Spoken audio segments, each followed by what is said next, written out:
Olá pessoal, tudo bem com vocês? Hoje então eu venho falar num ambiente diferente, né? Que eu não tô no meu estúdio, mas ainda assim não vou deixar de gravar o vídeo para vocês. E a gente vai falar de PPP. É aquele documento essencial para comprovar atividade especial que você esteve exposto a agentes nocivos, a agentes perigosos, penosos, enfim. Tudo isso precisa constar no PPP desde 2004, uma obrigação da empresa preencher o PPP. E agora teve algumas alterações nesse documento, mas ainda assim sempre vem feito de forma incorreta. Então, para que você não tenha esse risco de ter o seu pedido de aposentadoria negado por falhas no PPP, eu venho compartilhar com vocês a tela aqui, vou dividir em duas, para vocês me verem e verem também o PPP e entenderem exatamente o que precisa constar nesse documento tão importante, tá bom? Então vamos lá, vou compartilhar aqui a tela com vocês.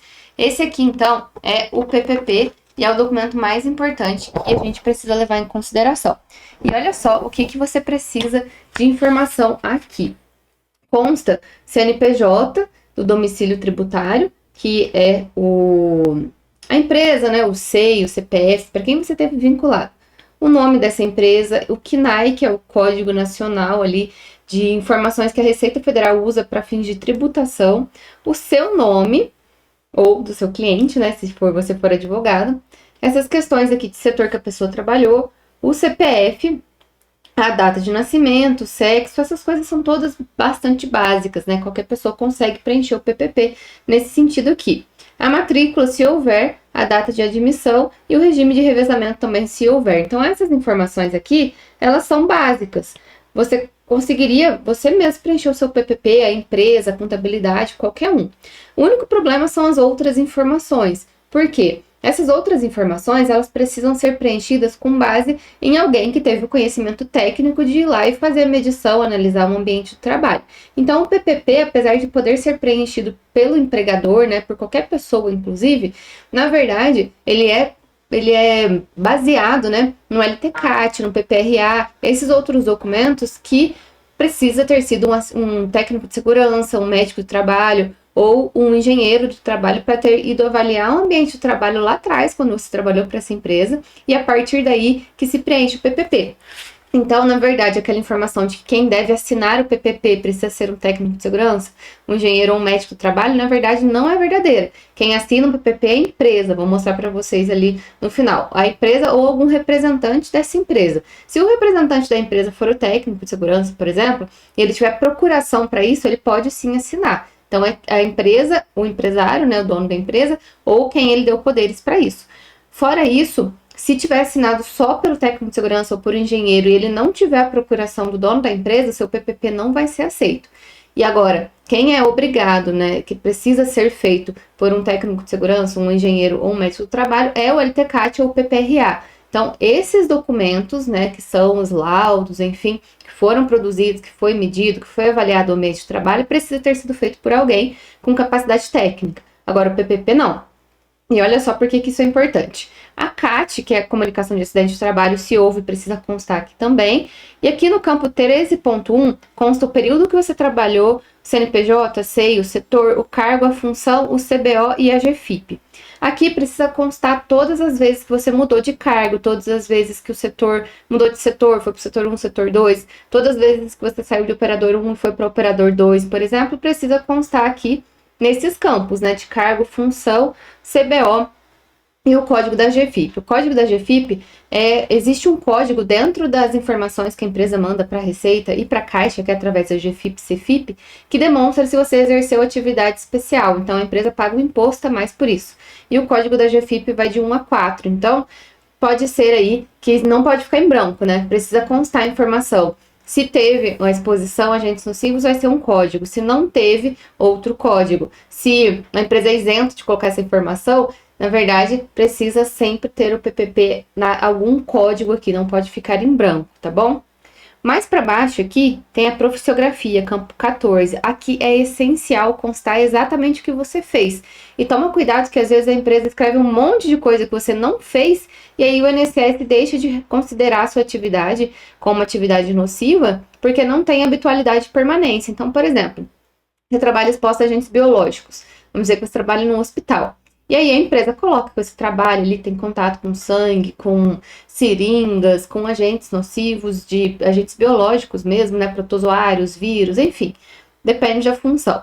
E também coloca que você organiza o setor, que você faz reuniões, coloca que você, não sei, organiza papéis, distribui prontuários, aí começa a ter outras atividades que não estão vinculadas, não estão necessariamente expostas aos agentes nocivos. Isso pode talvez tirar a habitualidade e permanência que é exigido para os trabalhos após 95. Então tenham cuidado, quanto menos coisa constar aí, desde que essas coisas, é claro, reflitam exatamente o que você faz, é importante aqui então na descrição da atividade estar constando atividades nocivas. Um exemplo já aconteceu de constar ruído muito alto no PPP de um cliente, só que na verdade ele trabalhava na roça e não fazia sentido, porque na roça, né, tem passarinhos, é tudo muito calmo, não teria um ruído. E aí a gente pediu para a empresa arrumar aqui a descrição da atividade, porque apesar de ele trabalhar na roça, ele trabalhava com trator e o trator era muito barulhento e por isso que justificava o ruído. E aqui na atividade, na descrição antes de chegar no escritório esse PPP, falava tão somente que trabalha na lavoura. Então assim, não faz sentido. Por isso que seu PPP ele tem que refletir a realidade o mais próximo possível do que você fazia, com essa descrição aqui bem completa. Não é para copiar do site lá do Ministério do Trabalho que aparece o CBO não, tá bom? Tenham esse cuidado. E aí, mais para frente, tem aqui os registros ambientais, que é onde vai constar exatamente quais agentes você estava exposto. Então, olha só, vai constar os períodos aqui, então cada vez que você muda de setor, que você muda de função, precisa ter aqui a descrição desse período. Também tem o tipo, que é essa outra coluna aqui, que pode ser químicos, físicos ou biológicos. Também tem o fator de risco, que pode ser o ruído, calor, frio, agentes biológicos, agentes químicos, todos ficam constando aqui. Tem a intensidade e concentração também aqui. Essa intensidade de concentração é quando o agente é quantitativo. Então, por exemplo, para o ruído precisa estar acima de 85 decibéis, 86, 87, 90, precisa constar quantos decibéis. Um agente químico precisa constar quantos miligramas por litro, um exemplo. Então, precisa constar aqui. Agora, quando o agente for qualitativo, ou seja, basta simples exposição, um exemplo, um agente biológico ou um agente cancerígeno, basta você estar exposto, não tem um limite de concentração. Então, ele seria um agente qualitativo, então não tem a intensidade, né? A gente tem que tomar cuidado também com a técnica utilizada, principalmente para esses que precisa ter uma quantidade. Então, por exemplo, para o ruído, que precisa constar quantos decibéis você esteve exposto, precisa constar aqui a técnica. E o INSS só aceita a técnica NR15 ou NHO, que é da Fundacentro. Se colocar dosímetro, decibelímetro ou qualquer outra coisa, o INSS não considera. Então tenham esse cuidado, peçam para a empresa arrumar. Geralmente, quando a empresa faz um PPP com base no PPRA, vai constar NR15, tá? Então tenham esse cuidado. Na justiça, pacífico que pode ser os dois, e o INSS também tem entendimento que pode ser os dois. Mas o ideal é sempre constar, dependendo da época, ou NR15 ou NHO. Tenham muito cuidado que os PPPs são negados por causa disso. Agora os peritos estão espertos.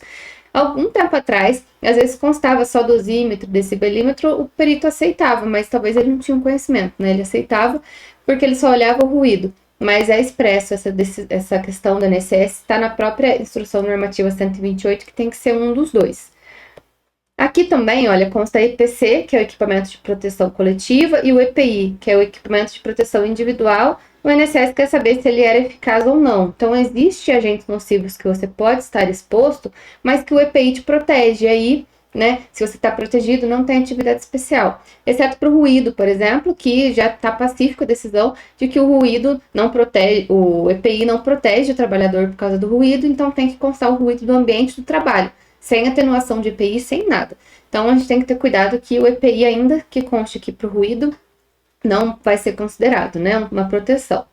O CA do EPI é o código do EPI mesmo. Todos os EPIs, uma luva, um avental, uma bota, ele tem um código. E esse código tem que constar aqui. A gente tem que ter cuidado para ver se esse EPI não está vencido, se ele foi fornecido na época própria, e se realmente teve fornecimento de um EPI, né? Porque às vezes consta aqui, mas não tem um EPI fornecido.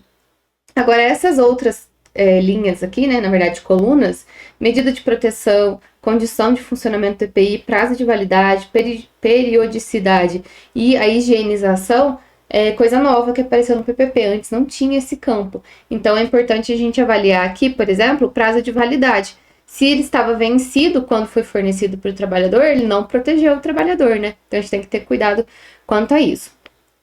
Pulando essas informações aqui, que são os fatores de risco, os registros ambientais, desculpa, que são realmente, na verdade, os fatores de risco. Eles não pode ser simplesmente preenchido aqui com o que o trabalhador quiser, com o que o empregado pedir para colocar. Precisa ser feito com base em um documento anterior, que é o LTCAT e o PPRA, né? Então, se não tem esses documentos, pode até preencher o PPP, mas precisa ter uma declaração falando que o ambiente de trabalho continua sendo o mesmo, que apesar de medir o ruído ou os agentes presentes hoje em 2022, quando a pessoa trabalhou lá em 1995, era o mesmo ambiente, a mesma função, os mesmos fatores de risco, e por isso o INSS tem que considerar, mas tem que ter essa declaração expressa. Por que eu falo isso? Mais aqui para baixo, olha, esse campo geralmente, deixa eu pôr de vermelho, do jeito que estava antes, responsável pelos registros ambientais, ele é muito importante. Muitas vezes o PPP ele vem tudo preenchido certinho, mas não tem essa informação aqui do responsável pelo registro ambiental.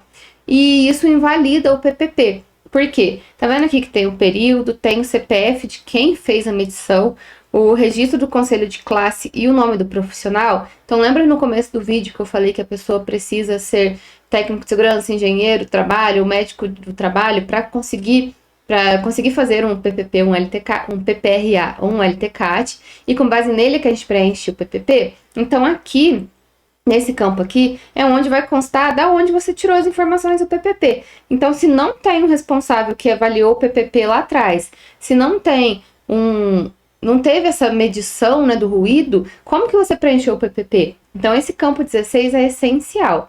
Pode acontecer, por exemplo, igual eu falei há pouco tempo atrás, no exemplo do campo 15, que o responsável pelo registro ambiental só veio em 2022. Vou colocar aqui grandão só para vocês entenderem. Aí aqui a empresa preenche que quem fez a medição foi só agora em 2022. Só que o fator de risco aqui foi em 1995.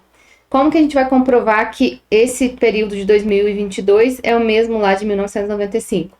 Ou com a declaração da empresa, falando que não mudou o layout, o ambiente e tudo mais, ou aqui no finalzinho, tá vendo esse campo aqui, observações, que tem aqui no PPP? A empresa pode colocar essa declaração expressa também, que foi feito agora em 2022, mas o ambiente é tudo igual, que o INSS ele tem que considerar. Voltando aqui, deixa eu apagar essas informações. Aqui o vídeo ele é rapidinho, só para vocês terem uma noção, vai muito além disso, a gente precisa avaliar certinho se você esteve exposto, se tem erros, né, no preenchimento, precisa verificar em qual época que você trabalhou, o ruído, por exemplo, tinha época que era 80 decibéis, depois ficou sendo 90, depois 85. O calor tinha uma época que aceitava acima de 28 graus Celsius, depois mudou de acordo com a NR15, então assim, não basta só você ter o PPP, não basta ter só o preenchimento, ele precisa ultrapassar os limites de tolerância, a gente tem que ter esse cuidado. Mais para baixo, no finalzinho aqui, consta o responsável pelas informações. E o responsável pelas informações é a empresa, lembra que eu falei para vocês? Olha só, pede aqui embaixo o nome do representante legal e o CPF, antes pedia NIT, do representante legal e a data de emissão do PPP. Então, quem assina aqui embaixo, olha, é o dono da empresa ou quem tem procuração para assinar. Dessa forma, se quem assinou foi o RH, por exemplo, né, um funcionário do RH, ele vai preencher aqui o nome dele, João, Maria, o nome dele, qual que é a função dele e precisa juntar uma procuração falando, olha, eu tenho poderes para assinar esse PPP aqui em nome do Joaquim, que é o dono da empresa, né? Mas aqui também, olha, consta na outra folhinha o carimbo da empresa e a assinatura física ou eletrônica. Então, a assinatura de quem realmente preencheu o PPP, né? E o carimbo da empresa, e não o carimbo do funcionário do RH, não o carimbo do técnico de segurança, o carimbo da empresa constando, então, CNPJ, o nome da empresa, né? Tudo certinho relacionado à empresa. Então tenham cuidado, pessoal. O PPP é um documento essencial que vai comprovar a sua atividade. É através dele que você vai conseguir provar a atividade especial que você estava exposto, vai conseguir comprovar tudo que precisa para converter o tempo especial em tempo comum, talvez para resolver a sua aposentadoria. Muitas vezes seu benefício foi negado porque faltou só ali o carimbo da empresa, né? Então você precisa verificar qual que é o resultado da sua perícia, por que que foi negado e o que que você tem que fazer para corrigir. E esse vídeo aqui, ó, já te dá um norte, já te comprova muita coisa para que você consiga, então, requerer a revisão ou requerer um benefício e pedir para corrigir o seu PPP. Lembre-se que erros no preenchimento, erros que vão refletir na sua aposentadoria, você tem um prazo de 10 anos, tá? Então não deixem para a última hora. Às vezes a gente precisa pedir para a empresa esses documentos, entrar com ação trabalhista, né, para fazer a exibição de documentos. Então não pode deixar para a última hora. Tenham esse cuidado, espero que esse vídeo tenha ajudado vocês e vejo vocês na sexta-feira com um novo vídeo. Até mais!